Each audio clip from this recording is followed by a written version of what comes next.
后来继续来看这件事，乱弹本色拍环保人员恶煞，敢若互判刑5个月，是互人真不服。嘉义大拿这个男子乌白弹本色，厝边甲检举，结果环保人员来客载时阵，伊竟然是举铁棍啊共烧，搁甲厝边的轿车陷害。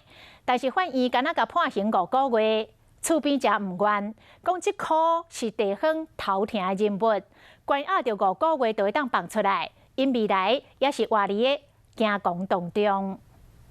嘉义大拿这条排水沟，看过去拢是粪扫，有一位细心的女子看袂落去。去年6月向环保局检举，向指控乱弹粪扫的男子，看到环保局人员足生气的摕铁棍仔就冲出来，对环保人员的腰就甲挥落去，那起讲咧，佮甲别人的车玻璃纸泡破。他门一打开，棍子就打过来，往我们的车子打得几乎烂掉了。即马法院的判决已经出来啊，除了毁损汽车，还佫有恐吓、拍伤稽查员的部分判5个月。讲到法官的车，我看会判安尼无？